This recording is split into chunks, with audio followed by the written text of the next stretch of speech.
పిల్లలు మనం పెట్టిన లంచ్ బాక్స్ మొత్తం ఖాళీ చేసుకొని వస్తే మనం ఎంతో హ్యాపీగా ఫీల్ అవుతాం కదా. ఈరోజు పిల్లల కోసం అలాంటి రెసిపీని చూపిస్తాను. హెల్తీ అండ్ టేస్టీగా ఎలా చేసుకోవాలో చెప్తాను, చూసేయండి.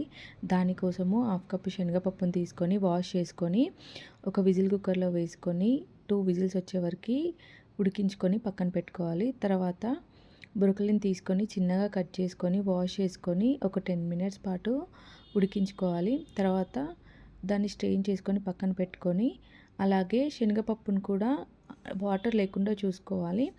ఆ తర్వాత ఒక బాండీ పెట్టుకొని అది హీట్ అయ్యాక అందులో కొంచెం నూనె, కొంచెం నెయ్యి వేసి అందులోనే జీలకర్ర, ఆవాలు, దంచుకున్న వెల్లుల్లిని వేసుకోవాలి. అది వేగిన తర్వాత మంచి టేస్ట్ వస్తుంది. ఆ తర్వాత అందులో పచ్చిమిర్చి, ఆనియన్స్ వేసి పసుపు వేసుకోవాలి.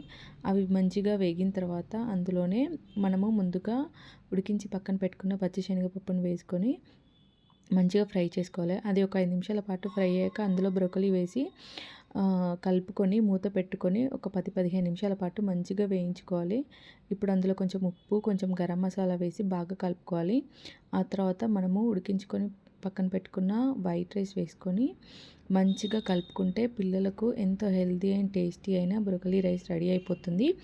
ఒక్కసారి ట్రై చేయండి. పిల్లలకి కావాల్సిన న్యూట్రిషన్స్ అన్నీ ఇందులో ఉంటాయి. ఎంతో హెల్తీ అండ్ టేస్టీ. ట్రై చేశాక ఎలా ఉందో కామెంట్ చేయండి.